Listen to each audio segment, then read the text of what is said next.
Morgan 2 hours 15 minutes run టైమ్‌తో థియేటర్స్‌లో కన్నప్పతో పాటు ప్యారలల్‌గా రిలీజ్ అయ్యి, ఇప్పుడు ప్రైమ్ వీడియోలో స్ట్రీమ్ అవుతుంది.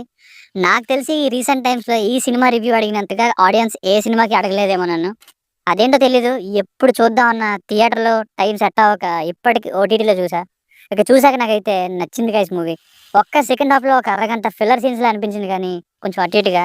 మిగతా సినిమా అండ్ మెయిన్‌గా అన్‌ఎక్స్‌పెక్టెడ్ క్లైమాక్స్ ఏదైతే ఉందో, సినిమాలో అసలు ఎవరు ఇదంతా చేశారని కనిపెట్టని విధంగా మార్చేలా చేసింది. నాకు బాగా నచ్చిన విషయం ఏంటంటే, ఆల్మోస్ట్ 95% ప్రతి సీరియల్ కిల్లర్ సినిమాల్లో ఫస్ట్ హాఫ్ అంతా కిల్స్ జరుగుతున్నట్టు చూపిస్తారు.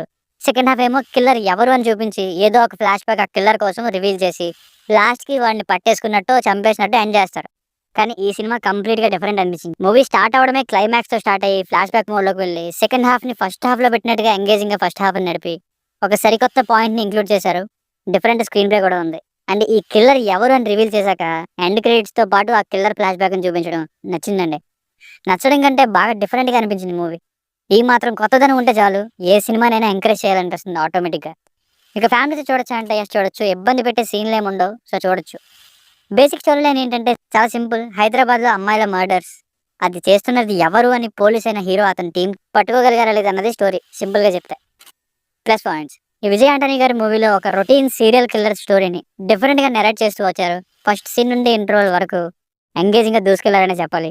నిజంగా నేనైతే ఎవరై ఉంటారో అని అన్ని విధాలా ఆలోచించా. కానీ కనిపెట్టలేకపోయా కిల్లర్ ఎవరు అని. కొన్నైతే ఇవన్నీ ఇక్కడ అవసరమా అనిపించాయి. ఎండ్ అయ్యేసరికి అవసరమే అనేలా ఎండ్ అయింది. లిమిటెడ్ క్యారెక్టర్స్తోనే తీశారు. బాగానే కుదిరింది స్క్రీన్ ప్లే. సినిమాలో ఒక డిఫరెంట్ కాన్సెప్ట్ ఉంది. ఆ స్విమ్మర్ రోల్‌లో ఆ సీన్స్‌ని ఒకవైపు స్విమ్మింగ్ పూల్‌లో చూపిస్తూనే ప్యారలల్‌గా రియాలిటీని చూపిస్తారు. భలే ఎగ్జిక్యూట్ చేశారనిపించింది. ఇంకా బ్యాక్‌గ్రౌండ్ మ్యూజిక్ మెయిన్‌గా విజయ్ ఆంటనీ గారితో పాటు ఆ స్విమ్మర్ రోల్‌లో చేసిన అతను హైలైట్ అవుతారు. అతను స్టార్టింగ్‌లో వచ్చినప్పుడు బీజీఎం భలే ఉంది. అండ్ విజువల్లీ సినిమా చాలా చాలా క్వాలిటీగా ఉంది. Minus points. ఎందుకో విజయ్ ఆంటనీ గారి రోల్ సెకండ్ హాఫ్‌లో తగ్గిందేమో అనిపించింది. అదే కాదు, ఒక అరగంట కొంచెం క్లమ్జీగా సెకండ్ హాఫ్‌లో. ఈ సీన్స్ ఏదో వెళ్తున్నాయంటే వెళ్తున్నాయి అన్నట్టుగా ఉన్నాయి. కొంచెం సింపుల్‌గా అనిపించిన క్లైమాక్స్. ఒక్క వెలితేంటంటే అంత చేసిన స్విమ్మర్ యొక్క గర్ల్ ఫ్రెండ్ రమ్యని ఏం చేయకుండా వదిలేయడం. సో సినిమాలో ఉన్న ఒక డిఫరెంట్ కాన్సెప్ట్‌ని ఇంకొంచెం ఎక్స్‌ప్లోర్ చేసుంటే బావుండనిపించింది. ఇంకా విజయ్ ఆంటనీ గారి లెఫ్ట్ సైడ్ అంతా బ్లాక్ అయ్యి, మిగతా బాడీ బ్లాక్ అవ్వకపోవడానికి రీజన్స్ ఇంకా చూపిస్తే బావున్ను. ఇంకా ఇదొక సీరియస్ క్రైమ్ థ్రిల్లర్ కాబట్టి కామెడీ అండ్ మాస్ ఎలిమెంట్స్ ఏముండవు. సో మాస్ ఎలిమెంట్స్ ఎక్స్‌పెక్ట్ చేసే ఆడియన్స్‌కి అంత నచ్చకపోవచ్చు. సో ఫైనల్‌గా మూవీకి వర్డిక్ట్ ఏంటంటే, మీరు థ్రిల్లర్ ఫ్యాన్స్ అయితే ఖచ్చితంగా డిఫరెంట్ థ్రిల్లర్, మధ్యలో కొంచెం అటు ఇటు అయినా కానీ ఇష్టపడతారు. And impressive serial killer film executed with a unique approach. దీనికి రేటింగ్ వచ్చేసి ఇది నా ఒపీనియన్ 3.25/5. మీకు ఏమైనా వర్క్ నచ్చినట్లయితే మరిన్ని రివ్యూస్ కోసం మన ఛానల్‌ని సబ్స్క్రైబ్ చేసుకోండి. Thank you.